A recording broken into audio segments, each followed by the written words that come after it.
ರಾಜಸ್ಥಾನದ ಉದಯಪುರದಲ್ಲಿ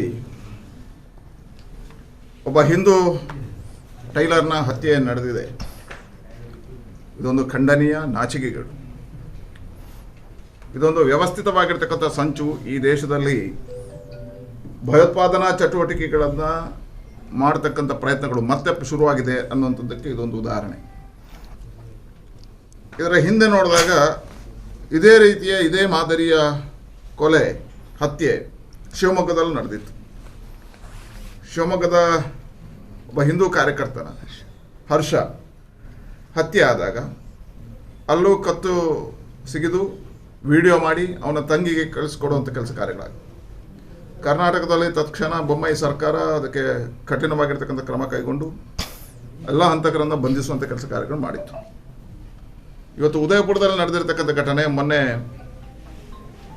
ನುಪುರ್ ಶರ್ಮಾ ಅವರ ಹೇಳಿಕೆಯ ನಂತರ ಬಂದಿರತಕ್ಕಂಥ ಘಟನೆಗಳು, ಅಲ್ಲೇ ನಡೆದಿರ್ತಕ್ಕಂಥ ಗಲಭೆ, ಇದೆಲ್ಲದರ ಹಿಂದೆ ವಿದೇಶಿ ಕೈವಾಡಗಳಿದ್ದಾವೆ, ಭಯೋತ್ಪಾದನಾ ಚಟುವಟಿಕೆಗಳ ಕೈವಾಡ ಇದೆ ಅನ್ನತಕ್ಕಂಥದ್ದು ಅನಿಸ್ತದೆ. ವಿಶೇಷವಾಗಿ ಈ ಘಟನೆಗಳು ಮತ್ತೆ ಅಲ್ಲಿ ಪುನರಾವರ್ತನೆ ಆಗೋದಕ್ಕೆ ಕಾರಣ ಅಲ್ಲಿರ್ತಕ್ಕಂಥ ಸರ್ಕಾರ ತುಷ್ಟೀಕರಣದ ನೀತಿಯನ್ನು ಅನುಸರಿಸಿದ ಕಾರಣ ಅಂತ ಅನಿಸ್ತದೆ. ಈ ರಾಜ್ಯದಲ್ಲಿ ಬೇರೆಲ್ಲ ಘಟನೆಗಳು ನಡೆದಾಗ ಬೊಬ್ಬೆ ಹಾಕತಕ್ಕಂಥ ಕಾಂಗ್ರೆಸ್ಸಿಗರು ಈ ದೇಶದಲ್ಲಿ ಇವತ್ತು ಮೌನವಾಗಿರುವಂಥದ್ರ ಹಿನ್ನೆಲೆ ಏನು? ಒಂದು ಇಂತಹ ದೊಡ್ಡದಾಗಿರ್ತಕ್ಕಂಥ ದುಷ್ಕೃತ್ಯ ನಡೆದಾಗ ಇವರು ಯಾರ ಪರವಾಗಿರ್ತಾರೆ ಅನ್ನತಕ್ಕಂಥದ್ದು ಪ್ರಮುಖವಾಗಿರ್ತದೆ. ಈ ರೀತಿಯ ಘಟನೆಗಳು ದೇಶದಲ್ಲಿ ಕಾರಣ ತುಷ್ಟೀಕರಣದ ರಾಜನೀತಿ. ಕಳೆದ ಹಲವಾರು ಘಟನೆಗಳು ನಡೆದಾಗ, ಹಿಂದೂ ಸಮಾಜದ ಮೇಲೆ ಆಘಾತಗಳಾದಾಗ ಮೌನವಾಗಿರ್ತಕ್ಕಂಥದ್ದು, ಅಲ್ಪಸಂಖ್ಯಾತರ ಮೇಲೆ ಆಘಾತಗಳಾದಾಗ ಇಂತಹ ರಾಜಕೀಯ ಪಾರ್ಟಿಗಳು ಎದ್ದು ನಿಂತಿರತಕ್ಕಂಥದ್ದು ಅವರಿಗೆ ಧೈರ್ಯವನ್ನು ಕೊಟ್ಟಿದೆ, ವಿಶ್ವಾಸವನ್ನು ತುಂಬಿಸಿದೆ. ಹಾಗಾಗಿ ಇಂತಹ ಘಟನೆಗಳನ್ನು ನಾನು ಖಂಡಿಸ್ತೇನೆ ಮತ್ತು ಕಠಿಣವಾಗಿರ್ತಕ್ಕಂಥ ಕ್ರಮ ಕೈಗೊಳ್ಳಬೇಕು. ಇಂತಹ ಘಟನೆಗಳಿಗೆ ನ್ಯಾಯ ಸಮ್ಮತವಾಗಿರ್ತಕ್ಕಂಥದ್ದು ಕಠಿಣ ಘಟನೆಗಳು ಅಲ್ಲಲ್ಲಿ ನಡೀತಕ್ಕಂಥದ್ದು ನಡೀತದೆ. ಅದಕ್ಕೋಸ್ಕರ ತಕ್ಷಣ ಕಠಿಣವಾಗಿರ್ತಕ್ಕಂಥ ಕ್ರಮವನ್ನು ತಗೋಬೇಕು. ಇವತ್ತು ಕೇಂದ್ರ ಸರ್ಕಾರ ಅಲ್ಲಿಗೆ NIA ಕಳಿಸ್ಕೊಟ್ಟಿದೆ. ಎಲ್ಲ ತನಿಖೆಗಳಾದಾಗ ಇದರ ಹಿಂದೆ ಇರತಕ್ಕಂಥ ಷಡ್ಯಂತ್ರಗಳು ಹೊರಬರುತ್ತೆ. ಈಗ ಈ ರೀತಿಯ ಮೈಂಡ್ ಸೆಟ್, ಒಂದು ಕೃತ್ಯ ಇಲ್ಲಿವರೆಗೂ ನಡೆದಿರಲಿಲ್ಲ.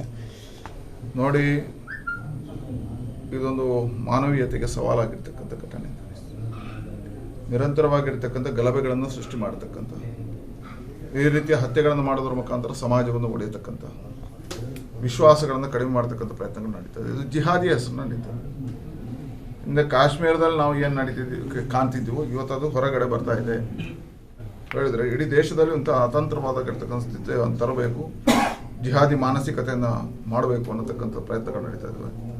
ಇವತ್ತು ಈ ದೇಶದಲ್ಲಿರ್ತಕ್ಕಂಥ ನರೇಂದ್ರ ಮೋದಿ ಸರ್ಕಾರ ಇದು ಯಾವುದನ್ನು ಸಹಿಸೋದಿಲ್ಲ ಮತ್ತು ಇಂಥ ಘಟನೆಗಳಿಗೆ ತಡೆಯನ್ನು ಹಾಕತಕ್ಕಂಥ ತಯಾರಿ ನಮ್ಮ ಸರ್ಕಾರ. ಈಗ ರಾಜ್ಯದಲ್ಲಿ ಈಗ ನೀವು ಹೇಳ್ತೀರಿ ಖಂಡಿತವಾಗಿಯೂ ಅವಶ್ಯಕತೆಗಳಿದ್ದಾವೆ. ಈ ರೀತಿಯ ಘಟನೆಗಳು ನಡೆದಾಗ ಇದನ್ನು ಅಲ್ಲಲ್ಲೇ ನಿಯಂತ್ರಣ ಮಾಡಬೇಕಾಗುತ್ತೆ. ಹಾಗೆ ನಿಯಂತ್ರಣ ಮಾಡಬೇಕು ಅಂತಾದರೆ ಸಮಾಜದಲ್ಲಿ ಇಂಥ ಘಟನೆಗಳನ್ನು ಮಾಡತಕ್ಕಂಥ ಕ್ರೂರಿ ಮಾನಸಿಕತೆಗಳಿಗೆ ಭಯದ ಅವಶ್ಯಕತೆ ಇದೆ. ಹಾಗಾಗಿ ಅಂತಹ ವಾತಾವರಣ ನಮ್ಮ ಸರ್ಕಾರ ಮಾಡುತ್ತೆ. ಮಮ್ಮಿ, ಸಮ್ಮರ್ ವೆಕೇಶನ್ಸ್ ಗೆ ಈ ಸರಿ ವಾಟರ್ ಪಾರ್ಕ್ ಗೆ ಹೋಗೋಣ. ಶೋರ್ ಅಲ್ಲ, ಮಾನಸ ವಾಟರ್ ಪಾರ್ಕ್ ಗೆ ಹೋಗೋಣ.